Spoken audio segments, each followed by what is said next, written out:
विष्णु पुराण में भक्त प्रहलाद की कथा का उल्लेख है। प्रहलाद भगवान विष्णु के अनन्य भक्तों में से एक थे।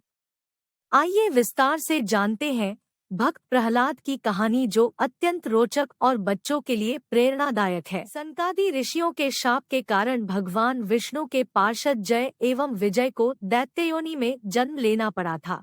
भक्त प्रहलाद का जन्म महर्षि कश्यप की पत्नी दक्षपुत्री दिति के गर्भ से दो महान पराक्रमी बालकों का जन्म हुआ।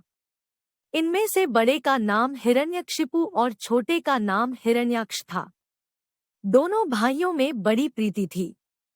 दोनों ही महाबलशाली, अमित पराक्रमी और आत्मबल संपन्न थे। दोनों भाइयों ने युद्ध में देवताओं को पराजित करके स्वर्ग पर अधिकार कर लिया। एक समय जब हिरण्याक्ष ने पृथ्वी को रसातल में ले जाकर छिपा दिया, तब भगवान विष्णु ने वराह अवतार लेकर पृथ्वी की रक्षा के लिए हिरण्याक्ष का वध किया। अपने प्रिय भाई हिरण्याक्ष के वध से दुखी होकर हिरण्यकशिपु ने दैत्यों को प्रजा पर अत्याचार करने की आज्ञा देकर स्वयं महेंद्राचल पर्वत पर चला गया। वह भगवान विष्णु द्वारा अपने भाई की हत्या का बदला लेने के लिए ब्रह्मा जी की घोर तपस्या करने लगा। दैत्यों के राज्य को राजाविहीन देखकर देवताओं ने उन पर आक्रमण कर दिया। दैत्यगण इस युद्ध में पराजित हुए और पाताल लोक को भाग गए। देवराज इंद्र ने हिरण्यकशिपु के महल में प्रवेश करके उसकी पत्नी कयाधु को बंदी बना लिया। उस समय कयाधु गर्भवती थी, इसलिए इंद्र उसे साथ लेकर अमरावती की ओर जाने लगे। रास्ते में उनकी देवर्षि नारद से भेंट हो गई।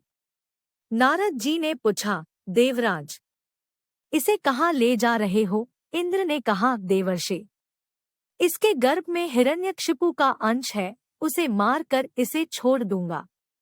यह सुनकर नारद जी ने कहा, देवराज, इसके गर्भ में बहुत बड़ा भगवत भक्त है, जिसे मारना तुम्हारी शक्ति के बाहर है, आता इसे छोड़ दो। नारद जी के कथन का मान रखते हुए इंद्र ने कयाधु को छोड़ दिया और अमरावती चले गए। नारद जी कयाधु को अपने आश्रम पर ले आए और उससे बोले, बेटी, तुम यहाँ आराम से रहो जब तक तुम्हारा पति अपनी तपस्या पूरी करके नहीं लौटता।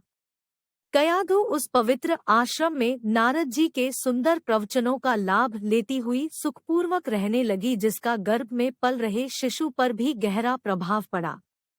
समय होने पर कयाधु ने एक पुत्र को जन्म दिया, जिसका नाम प्रहलाद रखा गया। इधर हिरण्यकशिपु की तपस्या पूरी हुई और वह ब्रह्मा जी से मनचाहा वरदान लेकर वापस अपनी राजधानी चला आया।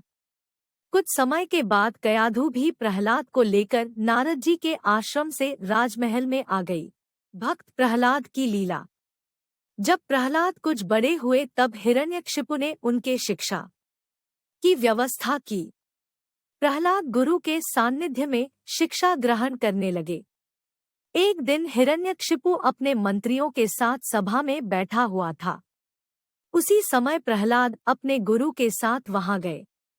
प्रहलाद को प्रणाम करते देखकर हिरण्यकशिपु ने उसे अपनी गोद में बिठाकर दुलार किया और कहा, वत्स, तुमने अब तक अध्ययन में निरंतर तत्पर रहकर जो कुछ सीखा है, उसमें से कुछ अच्छी बात सुनाओ। तब प्रहलाद बोले, पिताजी, मैंने अब तक जो कुछ सीखा है उसका सारांश आपको सुनाता हूँ। जो आदि, मध्य और अंत से रहित, अजन्मा, वृद्धिक्षय से शून्य और अच्युत है, समस्त कारणों के कारण तथा जगत के स्थिति और अंतकर्ता उन श्रीहरि को मैं प्रणाम करता हूँ।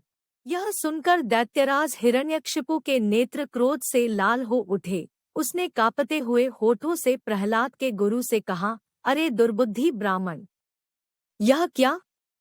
तूने मेरी अवज्ञा करके इस बालक को मेरे परम शत्रु की स्तुति से युक्त शिक्षा कैसे दी? गुरुजी ने कहा, दैत्यराज, आपको क्रोध के वशीभूत नहीं होना चाहिए। आपका पुत्र मेरी सिखाई हुई बात नहीं कह रहा है। हिरण्यकशिपु बोला, बेटा प्रहलाद, बताओ तुमको यह शिक्षा किसने दी है? तुम्हारे गुरुजी कहते हैं कि मैंने तो इसे ऐसा उपदेश दिया ही नहीं है। प्रहलाद बोले, पिताजी, हृदय में स्थित भगवान विष्णु ही तो संपूर्ण जगत के उपदेशक है। उनको छोड़कर और कौन किसी को कुछ सिखा सकता है। हिरण्यकशिपु बोला, अरे मूर्ख, जिस विष्णु का तू निशंक होकर स्तुति कर रहा है, वह मेरे सामने कौन है? मेरे रहते हुए और कौन परमेश्वर कहा जा सकता है? फिर भी तू मौत के मुख में जाने की इच्छा से बार बार ऐसा बक रहा है। ऐसा कहकर हिरण्यकशिपु ने प्रहलाद को अनेकों प्रकार से समझाया, पर प्रहलाद के मन से श्रीहरि के प्रति भक्ति और श्रद्धाभाव को कम नहीं कर पाया। तब अत्यंत क्रोधित होकर हिरण्यकशिपु ने अपने सेवकों से कहा, अरे, यह बड़ा दुरात्मा है, इसको मार डालो। अब इसके जीने से कोई लाभ नहीं है, क्योंकि यह शत्रुप्रेमी तो अपने कुल का ही नाश करने वाला हो गया है। हिरण्यकशिपु की आज्ञा पाकर उसके सैनिकों ने प्रहलाद को अनेकों प्रकार से मारने की चेष्टा की, पर उनके सभी प्रयास श्रीहरि की कृपा से असफल हो जाते थे। उन सैनिकों ने प्रहलाद पर अनेक प्रकार के अस्त्र शस्त्रों से आघात किए, पर प्रहलाद को कुछ नहीं हुआ। उन्होंने प्रहलाद के हाथ पैर बांधकर समुद्र में डाल दिया, पर प्रहलाद फिर भी बच गए। उन सब ने प्रहलाद को अनेकों विषैले सांपों से डसवाया और पर्वत शिखर से गिराया, पर भगवत कृपा से प्रहलाद को कुछ भी नहीं हुआ। रसोइयों के द्वारा विष मिला हुआ भोजन देने पर प्रहलाद उसे भी पचा गए। जब प्रहलाद को मारने के सब प्रकार के प्रयास विफल हो गए, तब हिरण्यकशिपु के पुरोहितों ने अग्निशिखा के समान प्रज्वलित शरीर वाली कृत्या उत्पन्न कर दी। उस अति भयंकरी कृत्या ने अपने पैरों से पृथ्वी को कंपित करते हुए वहां प्रकट होकर बड़े क्रोध से प्रहलाद जी की छाती में त्रिशूल से प्रहार किया, पर उस बालक के छाती में लगते ही वह तेजोमय त्रिशूल टूटकर नीचे गिर पड़ा। उन पापी पुरोहितों ने उस निष्पाप बालक पर कृत्या का प्रयोग किया था, इसलिए कृत्या ने तुरंत ही उन पुरोहितों पर वार किया और स्वयं भी नष्ट हो गई। अन्य प्रचलित कथाओं के अनुसार कृत्या के स्थान पर होलिका का नाम आता है। हिरण्यकशिपु ने अपनी बहन होलिका को बुलाकर कहा कि तुम प्रहलाद को लेकर अग्नि में बैठ जाओ, जिससे वह जलकर भस्म हो जाए। असुर राजा की बहन होलिका को भगवान शंकर से ऐसी चादर मिली थी जिसे ओढ़ने पर अग्नि उसे जला नहीं सकती थी। होलिका उस चादर को ओढ़कर प्रहलाद को गोद में लेकर चिता पर बैठ गई। दैवयोग से वह चादर उड़कर प्रहलाद के ऊपर आ गई, जिससे प्रहलाद की जान बच गई और होलिका जलकर भस्म हो गई। भगवान का नृसिंह अवतार। हिरण्यकशिपु के दूतों ने उसे जब यह समाचार सुनाया तो वह अत्यंत क्षुब्ध हुआ और उसने प्रहलाद को अपनी सभा में बुलवाया।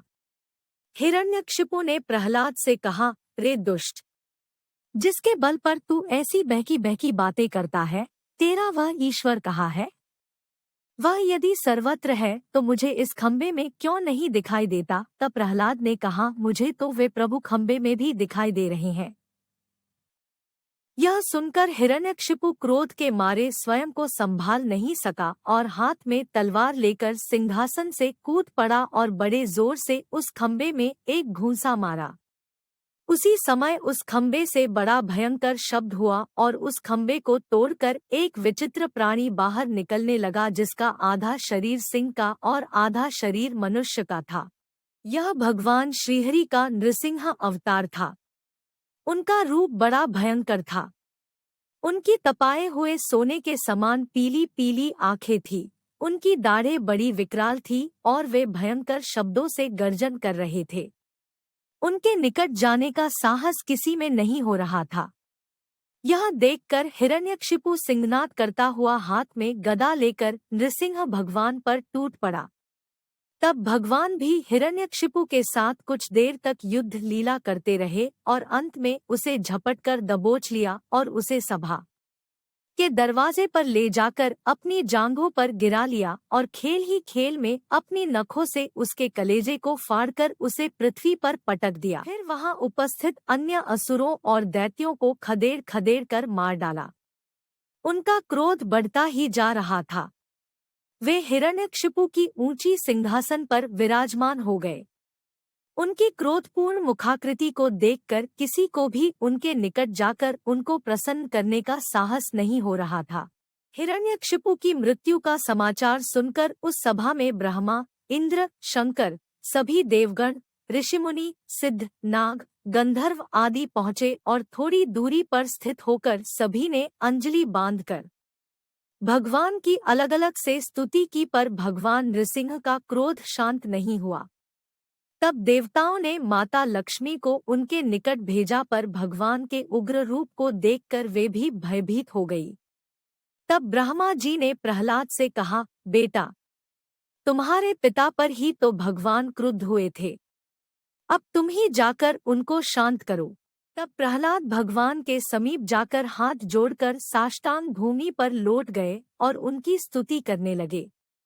बालक प्रहलाद को अपने चरणों में पड़ा देखकर भगवान दयार्द्र हो गए और उसे उठाकर गोद में बिठा लिया और प्रेमपूर्वक बोले, वत्स प्रहलाद, तुम्हारे जैसे एकांत प्रेमी भक्त को यद्यपि किसी वस्तु की अभिलाषा नहीं रहती, पर फिर भी तुम केवल एक मनवंतर तक मेरी प्रसन्नता के लिए इस लोक में दैत्याधिपति के समस्त भोग स्वीकार कर लो।